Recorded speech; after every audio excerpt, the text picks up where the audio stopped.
자, 우리 시편 23편 3절 말씀 보겠습니다. 시편 23편 3절. 자, 같이 읽겠습니다. 시작. 내 혼을 회복시키시며 자신의 이름을 위하여 의의 행로들로 나를 인도하시는도다. 아멘. 이 말씀이 워낙 중요한 말씀이기 때문에 몇 주간 이 말씀을 집중적으로 좀 살펴보려고 생각을 합니다. 우리는 이 두 주에 걸쳐서, 세 주인가요? 걸쳐서 천지 만물을 지으신 하나님께서, 그 전능하신 하나님께서 우리의 목자가 되신다는 부분을 살펴보았죠. 그리고 그 목자를 내가 따르게 되었을 때 목자 대신 그분이 우리를 푸른 초장으로 잔잔한 물가로 인도해 주신다는 부분을 보았습니다. 그런데 오늘 3절에서 가장 먼저 등장하는 대목이 뭐냐면 내 혼을 회복시키시며, 이런 표현이 나와요. 여러분, 회복이라는 말은 뭘 전제로 하는 거예요? 뭔가 문제가 생겼다는 말이잖아요. 그렇죠?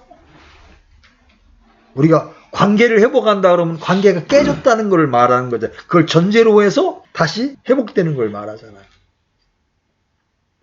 그 전능하신 주님이 우리의 목자라 할지라도 신자는 얼마든지 어떤 이유로 침체에 빠질 수 있다는 걸 지금 우리에게 보여주고 있는 겁니다. 그렇죠? 우리의 실제 경험에도 그런 게 여러 번 우리가 발견하게 되잖아요. 오늘 시인이 고백하는 내용의 순서를 이렇게 보세요. 그는 먼저 앞 2절에서 하나님이 자신을 푸른 초장에 누이시고 잔잔한 물가로 인도하시고 그런 다음에 내 혼을 회복시킨다고 고백하고 있습니다. 죄 많은 세상을 살아가는 하나님의 자녀들이 보편적인 인간의 염려에 매이지 않고 하나님만을 위하여 살아가게 하는 참된 힘이 어디서부터 나오는지를 보여주고 있습니다. 자, 시인은 말합니다. 내 혼을 회복시키시며 자기 이름을 위하여 의의 행로들로 나를 인도하시는도다. 시인은 은혜 체험을 통해서 자신을 푸른 초장에 누이시는 하나님의 공급하심과 잔잔한 물가로 이끄시는 주님의 인도와 배려를 알게 된 거예요. 하나님은 당신의 자녀들인 우리의 필요를 예비하시고 또한 우리를 평안 가운데로 인도하는 분이시지만 이 같은 하나님의 공급하심과 인도하심만을 가지고는 하나님과 그분의 자녀인 우리들 사이의 관계를 설명하는 데 충분하지 못하다는 거예요. 왜냐하면 하나님의 자녀인 우리들이 이 어두운 세상을 살아가는데 단지 우리 육신을 위하여 그렇게 준비하시고 예비하시는 하나님의 호의를 힘입고 만족을 얻게 되는 것만으로는 충분하지가 않기 때문에 그렇습니다. 하나님이 인도하셔서 먹을거리를 얻게 되고 또 목마를 때 물을 얻게 되는 것만으로는 우리의 신앙이 충분하지 않다는 거죠.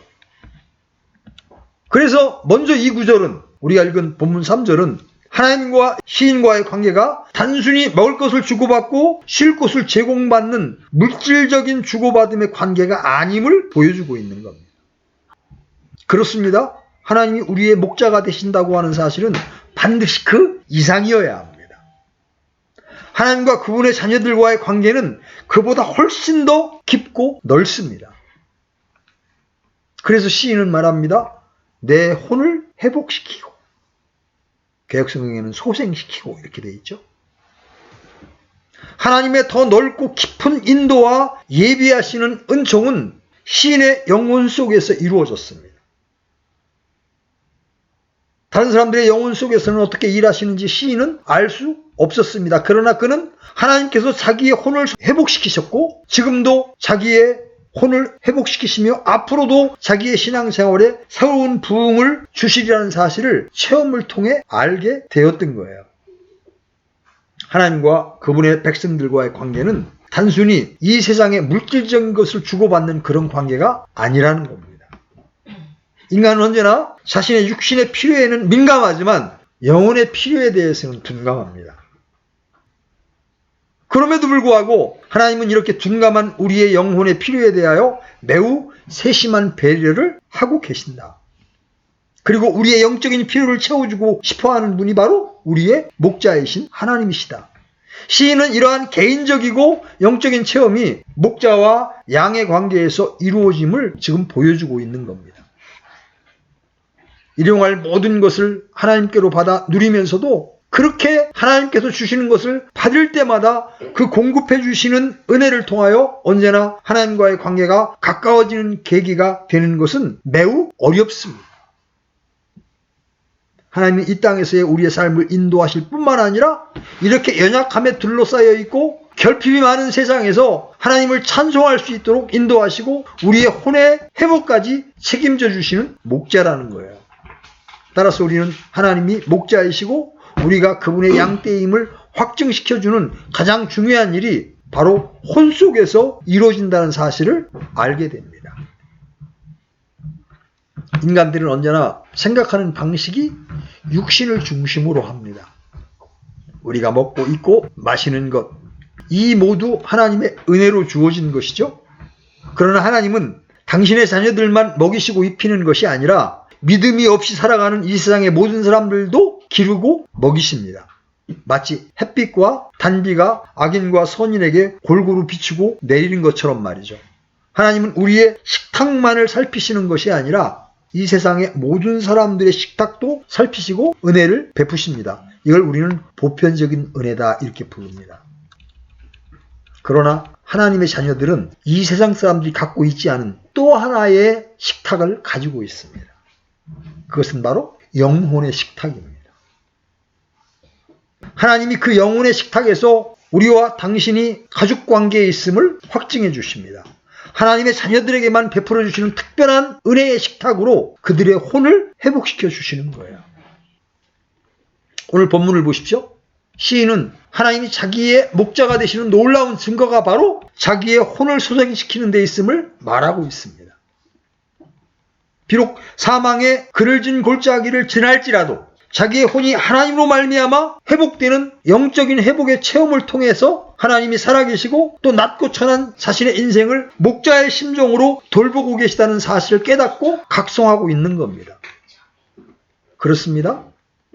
혼이 하나님으로 말미암아 회복됨으로써 기쁨과 은혜와 사랑을 경험하고 죽은 자와 같은 영적인 상태에서 소생하게 되고 재 대신 화관을, 근심 대신 찬송의 옷을 입히시는 하나님의 영적인 은혜로 말미암아 회복을 경험하게 되는 겁니다.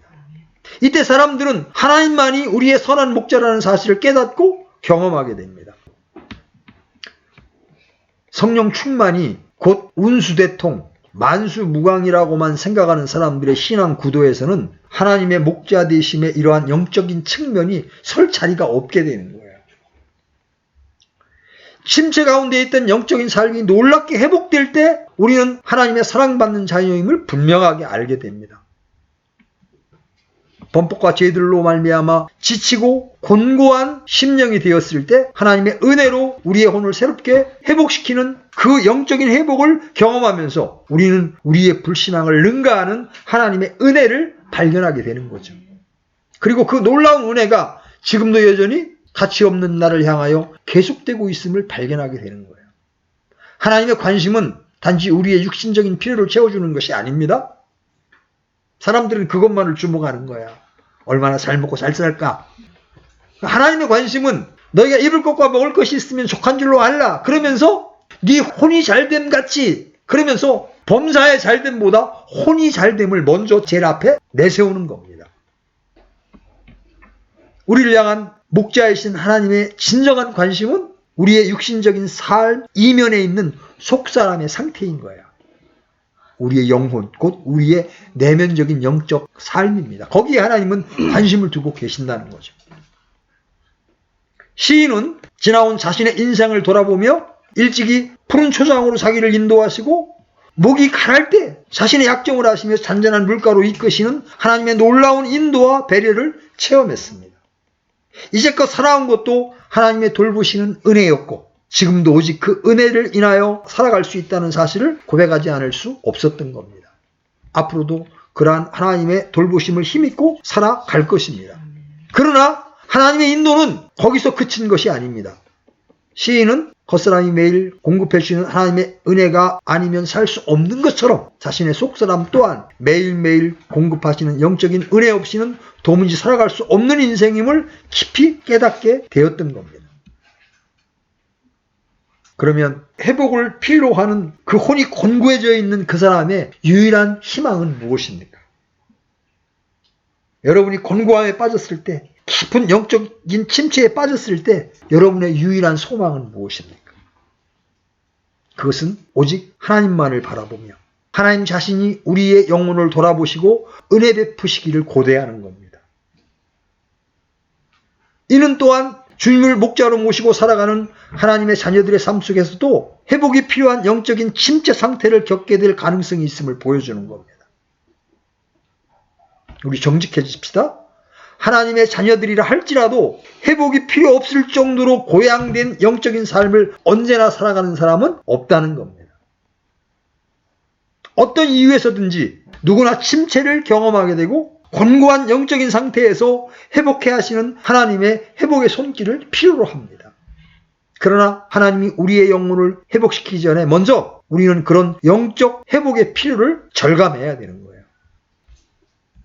그러므로 먼저 자신의 영적인 현실을 정확히 인식하며 그것을 기초로 자신의 영적인 상태가 진정으로 회복을 필요로 하고 있다는 사실을 깨닫는 겁니다. 그리고 회복된 가운데 살아가는 신앙생활과 지금처럼 침체 가운데 살아가는 삶이 만들어내는 신앙생활의 질적인 차이에 대해서 깊이 눈을 뜰 수 있어야 합니다. 뿐만 아니라 그러한 자신의 현실을 향해 깊은 실망을 느껴야 합니다. 그리고 자신의 이피무성한 신앙생활에도 불구하고 열매가 별로 없게 만드는 그 영적인 고갈의 뿌리를 찾아내야 합니다. 하나님과의 관계를 돌아보아야 하는 것도 바로 이 때문입니다. 그러므로 가장 불쌍한 사람은 자기 만족에 빠져 있는 사람입니다. 자신의 신앙생활이 영적인 회복을 필요한다는 사실을 깊이 인식하고 그 회복의 길을 말씀 속에서 찾아야 하는데 난 문제가 없다고 생각하는 거야. 그러면 대책이 없는 거예요. 그런데 이러한 영적인 회복의 시작과 과정은 모두 하나님의 말씀에 의하여 유발되고 움직여집니다. 때로는 성경을 읽거나 때로는 자기보다 훨씬 높은 영적 생활을 영위해가는 지체들과 대화를 하면서 그 안에 깃들어 있는 진리의 요소들로 말미암아 영적인 회복을 경험할 수 있습니다. 그러나 가장 쉽고 효과적인 방편은 바른 말씀에 지속적으로 귀를 기울이는 겁니다. 기도하는 일이 거의 불가능하게 느껴질 정도로 메마른 삶을 살아가는 사람이 스스로 성경을 읽으며 쏟아지는 진리를 경험하고 주 앞에 자신의 삶을 결단하게 된다는 것은 쉬운 일이 결코 아닙니다. 기도의 영이 마르고 말씀을 들을 수 있는 마음의 목마름도 없어서 들려오는 진리조차 깨닫지 못하는데 그가 어떻게 홀로 영혼의 놀라운 변화를 경험할 수 있습니까? 그것은 흔히 있는 일이 아니죠. 그러므로 참다운 영적 회복을 갈망하는 사람들은 먼저 침체에 빠진 자신의 영적인 상태를 직시하고 그런 상태로부터 벗어나는 방법에 대하여 하나님께서 무엇이라고 말씀하시는지 마음을 다해 고요히 귀를 기울이는 것이 필요합니다. 무엇인가를 느끼려고 애쓰기보다 깨달으려고 애쓰는 것이 훨씬 더 중요합니다. 너무나 많은 사람들이 망가진 하나님과의 관계를 적당히 수리하려고 들며 나아가 신앙을 자신의 육신의 필요를 채우는 도구로 생각하며 살아가는데 익숙해 있습니다. 그러나 하나님께서는 우리에게 특별한 목적과 계획을 가지시고 영적인 회복을 주십니다. 때로는 하나님 관계를 점검하게 하기 위해서 우리와 하여금 결핍의 계곡을 지나가게도 하시고 환난의 파도를 만나게 하시는 때도 있습니다. 그때조차도 하나님이 우리의 목자가 되심을 붙들며 살아가지 않을 수 없는 이유는 무엇입니까? 비록 눈에 보이지 아니하고 귀에 들리지 아니하여도 하나님이 변함없이 나를 돌보시고 계시다는 놀라운 확증과 은혜 주심이 매일매일의 영적인 삶 속에서 경험될 때 우리는 환경을 능가하는 사랑의 하나님이 우리의 목자가 되심을 고백할 수 있게 되는 겁니다. 태산을 넘어 험곡을 지나고 노한 풍랑이 흰 이빨을 드러내며 으르렁대는 바다 한가운데를 지난다 할지라도 하나님이 나의 목자 되심을 붙들며 살아갈 수 있게 만들어주는 것은 오직 회복된 하나님과의 관계라는 거죠.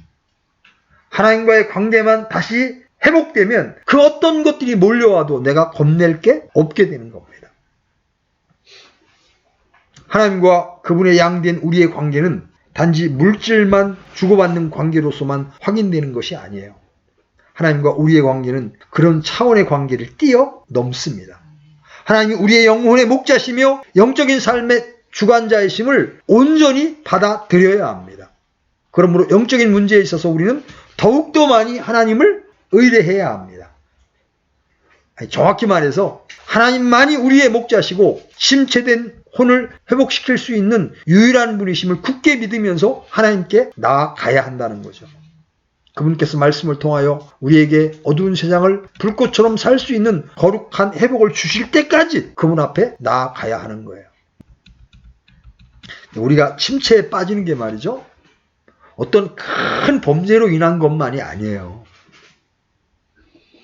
어느 대학의 실험실에서 개구리를 접시에 올려놓고 열을 가하는 실험을 했습니다. 평평한 접시 위에 잔물을 붓고 그 위에 개구리를 올려놓았습니다. 물론 그 접시는 개구리가 원하기만 하면 언제든지 뛰쳐나올 수 있을 만큼 평평하고 납작한 것이었습니다.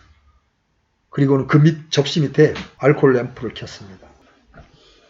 단지 그 심지를 조절해서 서서히 가열되도록 만들었습니다. 매초 섭씨 약 0.02도씩만 수온이 상승하도록 가열 장치를 조절해 놓았습니다. 어떤 일이 일어났을까요? 약 1시간 30분 후에 그 개구리는 접시 위에서 푹 삶아진 채로 발견되었습니다. 만약 따뜻한 물에 개구리를 집어넣었다면 그 접시에 들어가는 순간 개구리는 질겁을 해서 그 접시에서 뛰쳐나왔을 겁니다. 그렇겠죠? 우리의 영적인 침체도 이와 같습니다.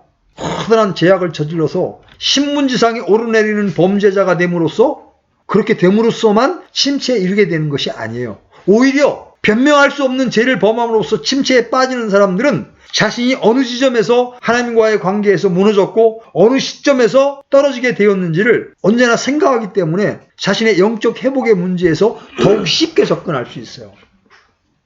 살인했다든가 간음했다든가 도둑질했다든가, 이게 분명한, 자기도 알 수 있는, 하나님과의 관계가 틀어진 것을 알 수 있는 사람은 오히려 문제를 빨리 발견하고 하나님께 이 문제를 들고 나아가서 빨리 회복할 수 있어요.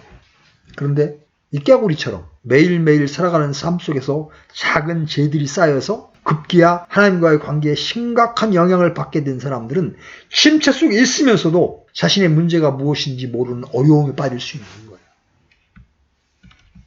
우리의 죄의 문제도 이와 같죠? 때로는 일상적으로 되풀이되는 작은 죄들과 허물들이 우리로 하여금 깊은 영적 침체 가운데에서 헤어나지 못하도록 만들기도 하고, 영이신 하나님과의 예민한 교제의 감각을 잃어버리고 살아가도록 만들 수 있다는 거죠. 우리로 하여금 점점 더 영적인 감각을 잃어버리게 해서 세속적인 방식과 형식적인 신앙에 만족하며 살아가게 하는 거예요. 이와 같은 일은 하나님의 자녀들 가운데 흔히 경험되는 일입니다.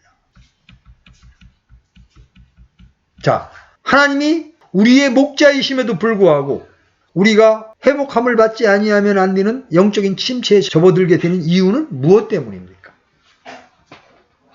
하나님이 목자가 되어주셔서 그 세밀하신 하나님의 인도와 예비하심과 돌보심 속에서 살아가고 있는 하나님의 양무리가 된 처지임에도 불구하고 영적인 침체를 경험하고 낭망에 빠지게 되는 이유가 무엇입니까? 하나님 이처럼 선하신 목자임에도 불구하고 사람들은 목자이신 하나님의 돌보심으로 살아가는 것에 만족해하지 않는다는 거예요. 문제는 여기서 발생하는 겁니다. 하나님을 의지하여 살아가는 신앙을 살아가다가도 그 신앙이 식어지면 곧 다시 세상을 의지하려고 하는 것도 바로 세상이 주는 사고방식의 유혹에 말려 들어가기 때문에 그렇습니다. 이 모든 것들이 복합적으로 작용합니다.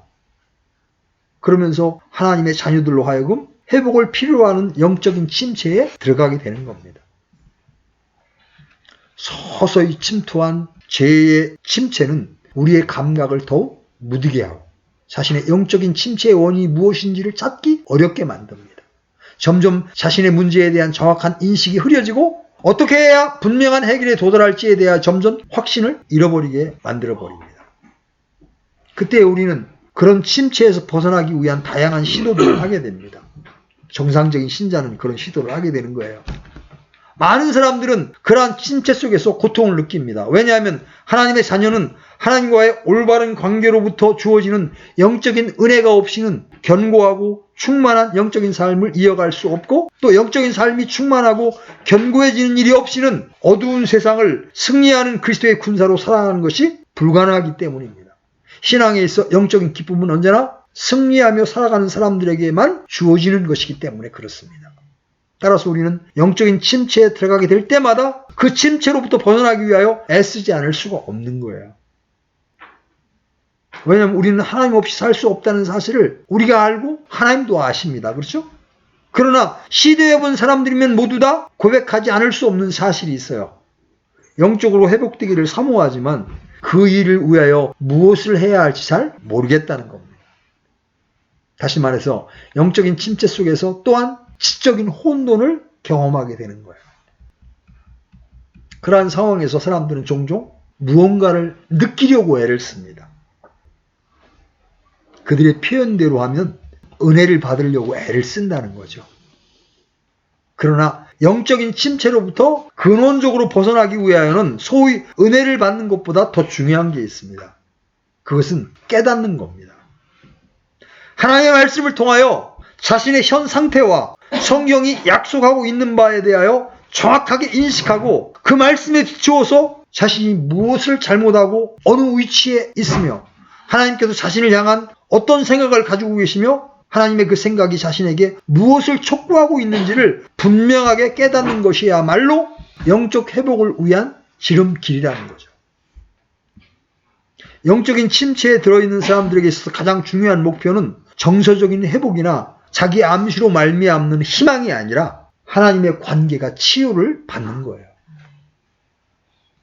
그리하여 그 관계를 통해서 예전과 같이 자신을 이기고 세상을 이기며 악한 세력들을 이기고 빛으로 소금으로 살 수 있게 되는 겁니다.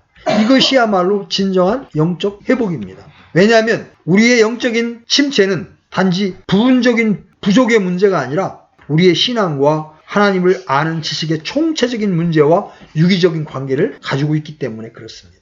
그러므로 침체 가운데에서 회복을 소망하는 모든 사람들은 회복 자체를 갈망한 나머지 그 회복을 위하여 마땅히 밟아야 할 단계들을 지나쳐감으로써 참된 회복에 도달하지 못하고 거짓된 회복을 스스로 완전한 회복인 것처럼 생각하는 오류에 빠질 수 있음을 기억해야 합니다.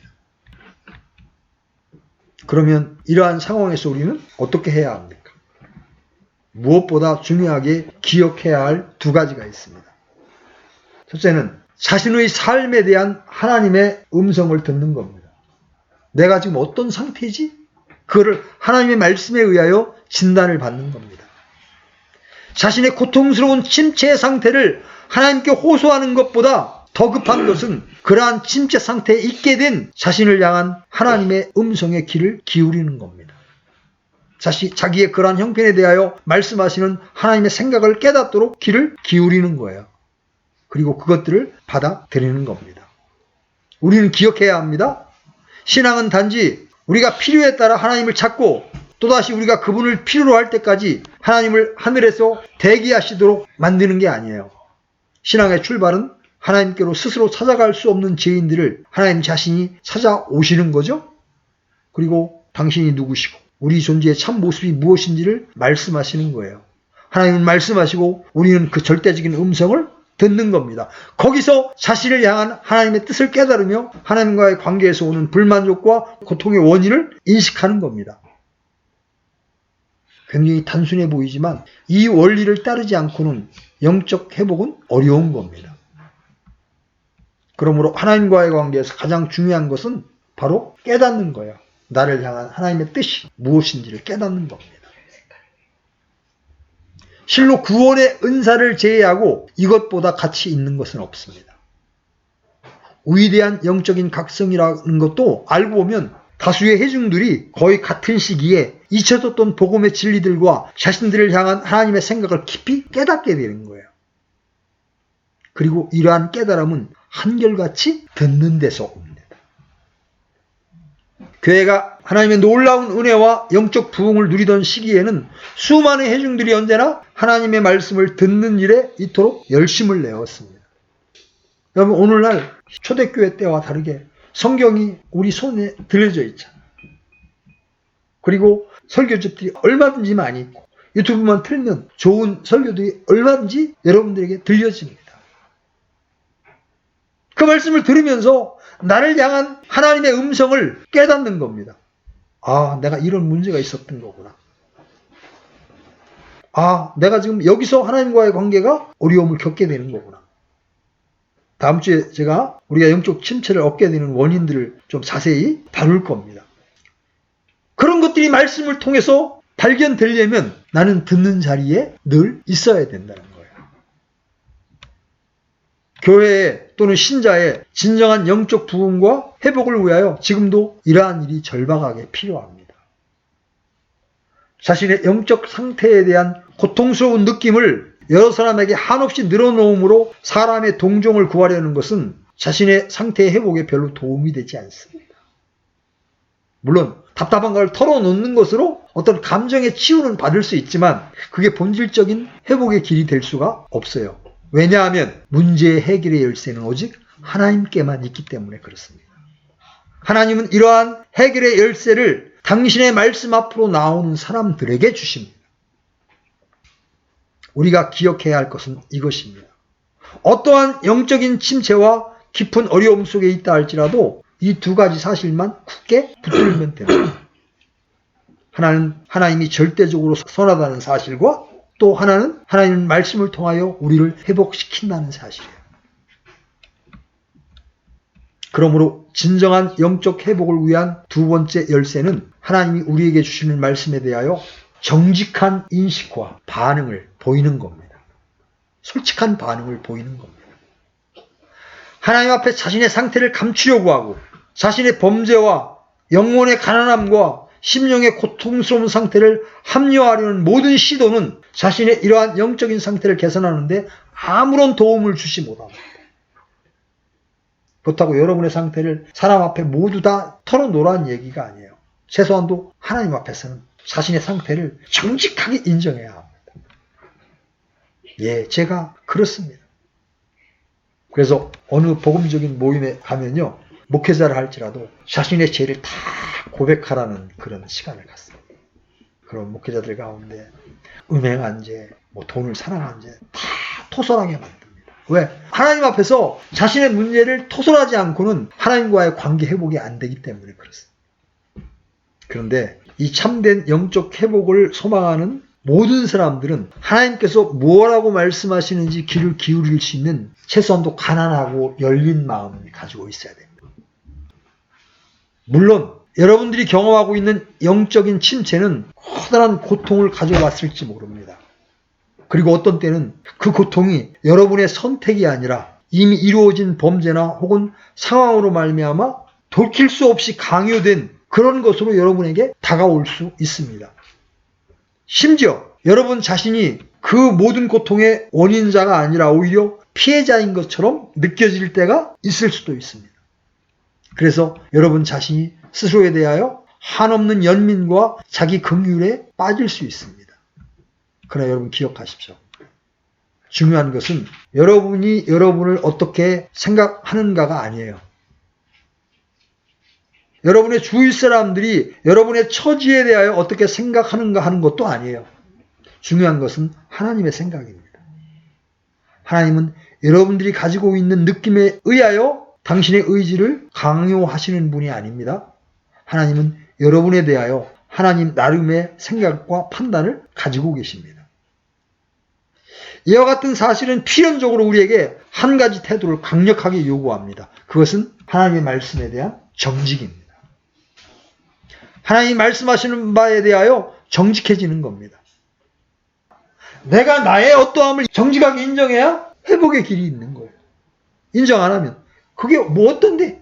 다른 애들도 다 하는데 이러는 순간 개선의 여지가 없는 거예요. 다시 말씀드려서 이 정직은 하나님이 자신의 영적인 상태에 대하여 무엇이라고 말씀하시든지 그것을 그대로 인정하고 수긍할 수 있는 믿음의 상태를 가져야 된다는 거죠. 이에 대하여 시인은 이렇게 말했습니다. 시편 51편 4절 내가 오직 주께만 죄를 짓고 주의 눈앞에서 이 악을 행하여 싸우니 이로써 주께서 말씀하실 때에 의롭게 되시고 판단하실 때 깨끗하시리이다. 이 다윗의 고백이잖아요. 여러분이 이 시간 분명하게 기억해야 될 게 있어요. 영적인 회복은 그 동기가 단순히 우리를 고통과 불편함으로부터 벗어나게 하기 위한 것이 아니에요.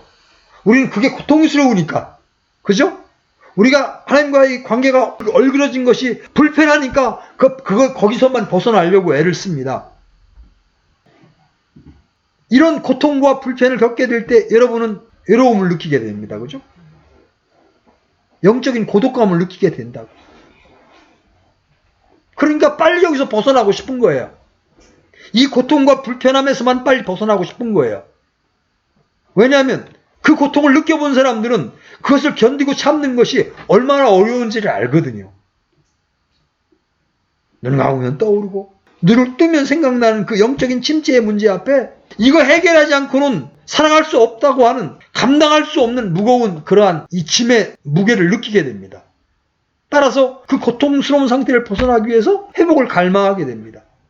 그러나 그것은 어디까지나 그 회복을 필요로 하는 우리의 관점일 뿐입니다. 그렇죠? 하나님은 우리를 영적 침체로부터 벗어나게 하시고 혼을 회복시키는 것은 단지 우리를 영적인 고통과 삶의 불편함으로부터 건져주시기 위해서만이 아니에요. 하나님의 관심은 다른 곳에 있습니다. 그게 뭘까요? 우리의 혼을 소생시키고 우리의 영적인 삶을 새롭게 하시는 하나님의 의도가 무엇입니까? 그것은 바로 관계의 회복이라는 거예요.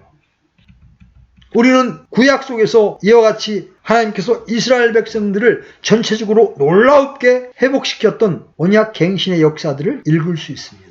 한 예를 들어봅시다. 이집트를 떠나 광야로 향한 이스라엘 백성들이 시내산에서 약 11개월 동안 체류하며 율법을 받을 때도 이런 일이 일어났습니다. 물론 거기서 하나님은 모세와 언약을 맺으셨고 이스라엘 백성들은 그 언약에 참여했습니다. 그러나 모세와 맺으신 언약은 아브라함과 맺으신 언약과 질적으로 다른 완전히 새로운 언약이 아니었습니다. 이스라엘 백성들은 모세의 언약에 동참하면서 다시 한번 조상의 하나님과의 관계를 새롭게 하면서 하나님을 자신들의 하나님으로 여기며 그 관계 속에서 살아가기를 결심하고 다짐했던 겁니다. 이것이 바로 언약의 갱신입니다. 여러분 구원받았을 때 내 평생 하나님을 위하여 살겠다고 여러분 다짐하지 않았습니까? 그런데 영적 침체에 빠지게 되니까 하나님은 저 멀리 있어. 나의 즐거움, 나의 유익, 나의 모든 것이 하나님보다 앞에 서 있습니다. 그러니까 어떻게 되세요? 첫사랑을 잃어버리죠. 영적인 침체에 빠졌습니다. 우리 솔직해져야 합니다. 우리 모습이 그렇지 않습니까? 그때 더 이상 이래서는 안 된다는 자각이 생겼을 때 말씀 앞에 서야 하고 그 말씀 안에서 다시 회복을 얻고 다시 결심해야 됩니다. 이제 남은 인생 다시 하나님과 동행하며 하나님을 위한 인생이 되겠습니다. 여기까지 여러분 가야 되는 거예요. 이것이 진정한 영적인 회복입니다. 이스라엘 백성들은 십계명을 다시 받으면서 조상들과 하나님과의 관계처럼 우리도 다시 하나님과의 그 언약 속에 들어가겠다고 결심을 한 거예요. 우리에게도 바로 이런 일이 필요합니다. 단지 침체로 말미암은 자신의 고통이 이유가 돼서 그 고통으로부터 벗어나고자 애쓰고 잠시 여러 가지의 정서적 회복이나 다른 요인들로 인하여 그 고통들을 잊게 되면 그것이 곧 하나님의 은혜라고 생각하는 안일한 접근이 우리의 영적 생활에 대한 근본적인 치유를 가로막고 있는 겁니다. 그러므로 여러분들은 무엇을 위하여 진정한 영적 회복을 갈망하고 있는지에 대한 동기를 정직하게 점검해야 합니다. 왜 이러한 점검이 필요합니까? 은혜만 받으면 됐지. 무엇 때문에 이렇게 약간은 까다로운 것 같은 점검이 필요한 이유가 무엇입니까? 영적 생활에서 피상적인 것과 본질적으로 깊이 있는 것이 있듯이 회복도 마찬가지예요. 진정한 의미에서 피상적인 회복은 회복이라고 부를 수 없지만 사람들이 느끼는 느낌을 기준으로 말한다면 그것도 회복은 회복입니다. 피상적인 회복과 참된 영적인 회복이 같이 존재하는 겁니다. 그런데 피상적인 회복이 가져다주는 신앙생활의 열매는 피상적인 신앙생활입니다. 아무것도 없으면서 무엇이 있는 것 같은 그런 신앙생활입니다. 잎이 무성하고 열매가 없는 무화과나무처럼 형식은 풍성하면서도 내면의 세계는 항상 허하고 교회 생활은 분주하면서도 언제나 영적으로 메마른 가운데 살아갈 수밖에 없는 신앙의 현실을 숙명적인 것처럼 받아들이는 그러한 삶이 바로 피상적인 신앙생활입니다. 그러므로 우리의 목표는 하나님과의 관계를 회복하는 겁니다.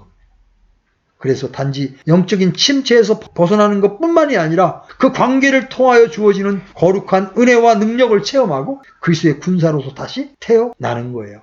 우리의 소망은 단지 우리의 불편함 가운데에서 해방시켜주는 회복이 아니라 영적인 소생, 곧 심령의 부흥을 통하여 우리를 어두운 땅에서 부르시는 하나님의 소명을 이루어가는 거룩하고 강한 군사로 다시 태어나서 우리의 살아있는 것이 하나님의 왕국의 회복에 유익이 되게 하는 겁니다. 회복된 영혼이 아니고서는 누가 의의 길을 따라갈 수 있습니까? 본문 3절 끝에서도 나오죠. 우리의 혼을 소생시킨 다음에 우리를 어디로 인도하세요? 의의 길로 인도하시는도다. 세상 속에 흐르고 있는 죽음의 세력을 능가하는 거룩한 생명의 능력을 가진 자가 아니고서 누가 어두운 죽음의 세력들을 꺾어 꺼지지 않는 생명의 불길을 이 어두운 땅에 밝힐 수가 있습니까? 하나님께서 권능을 부어주셔서 능력 있게 한 사람이 아니면 누가 이 불의한 세상에서 자기 욕심을 버리고 의를 위하여 고난을 받는 자로 자처하며 살아가는 자로 만들어줄 수가 있겠습니까? 무엇이 우리를 세상의 유혹과 육신의 제약된 성품으로부터 자유롭게 해서 하나님만을 섬기고 그분의 이름을 위하여 우리를 어둠 가운데에서 빛을 불러내신 그리스도 예수의 위대한 구속의 목적에 응답하며 살아갈 수 있도록 만들어줄 수가 있겠습니까? 하나님과의 관계의 회복이 없이는 이 모든 일은 불가능한 겁니다. 하나님께서 회복된 관계를 통하여 혼을 소생시키는 심령의 부흥의 역사 없이는 불가능한 겁니다. 우리에게는 생명이 필요하죠? 우리의 삶에는 기쁨이 요구됩니다. 세상에 있는 사소한 것들로 사라지게 할 수 없는 강인한 생명의 능력이 우리에게 필요합니다. 시련의 폭풍과 사망의 난관이 가로막을 수 없는 거룩한 생명의 물줄기가 사망으로 가득한 온 땅에 흐르게 되는 것이야말로 하나님께서 당신의 자녀들을 생명이 없는 땅에 두신 가장 중요한 이유입니다. 그러면 무엇이 침체된 하나님의 백성들을 이렇듯 사망의 잠을 자는 것과 같은 힘없는 삶으로부터 새롭게 해서 하나님의 소명을 따라 살아가는 생명의 용사들의 모습으로 바꿔놓을 수 있습니까? 그 원동력은 어디로 말미암습니까? 하나님 이외에 이 일을 하실 분이 없습니다. 우리가 이 시편을 통하여 하나님과의 관계에 주목하는 것도 바로 이 때문입니다. 각양 좋은 것은 모두 하늘에 있는 아버지를 쫓아서 우리에게 내려오는 겁니다. 그리고 이 모든 좋은 것들은 하나님과 관계를 맺고 있는 당신의 자녀들을 기뻐하실 때 하나님께서 부어주시는 겁니다. 그분을 통하여 하나님의 자녀들은 하나님의 자녀답게 이 세상을 살아갈 수 있고 교회는 비로소 하나님의 살아계심을 드러내는 진리의 공동체가 될 수 있는 거예요. 오늘 시편 기자는 내 혼을 회복시키시며 자신의 이름을 위하여 의의 행로들로 나를 인도하시는도다 고백합니다. 기억하십시오. 하나님을 목자로 모시고 살아가는 사람들에게도 영적인 침체가 있을 수 있습니다. 그러나 그것으로부터 우리를 회복시켜 주시겠다는 하나님의 약속 또한 우리에게 있습니다. 오직 깊은 잠에 빠진 것 같은 기력을 잃어버린 영적인 상태에서 교회와 신자들을 회복시키는 분은 오직 하나님뿐이심을 보여주는 겁니다. 그러므로 하나님의 자녀들인 우리는 마땅히 우리의 영적인 회복을 위하여 또 교회의 영광스러운 갱신을 위하여 우리와 교회의 유일한 주인이신 하나님께 나아가야 합니다. 하나님께서 교회를 고쳐주실 때 주께서 고치시는 교회를 통하여 이 땅이 치유받는 역사가 나타납니다. 시인은 하나님께서 자신의 목자가 되어주신다는 이 감격적이고 놀라운 사실을 영혼의 회복 속에서 경험했던 겁니다. 그리고 그와 같은 놀라운 하나님의 영적 회복의 역사는 시인에게 뿐만 아니라 하나님과의 언약 관계에 있는 우리 모든 사람에게도 약속된 바임을 보여주고 있는 겁니다. 우리는 영적인 회복을 필요로 하죠? 정직하게 인정해야 합니다. 그 회복 속에서 우리는 하나님의 살아계심과 하나님의 목자 되심을 생생하게 경험하면서 오늘의 삶과 또 내일의 삶을 하나님께 의탁할 수 있는 힘을 얻어야 할 필요가 있습니다. 소생된 영적 삶을 통해서 하나님과의 언약은 갱신되고 그 언약에 충실하며 살 수 있는 새 힘이 생기게 되는 거예요. 우리의 영적인 회복이 반드시 필요한 이유가 바로 이 때문입니다. 다음 주부터는 무엇이 도대체 우리로 하여금 이러한 침체에 빠지게 만드는가를 좀 더 상세히 살펴볼 겁니다.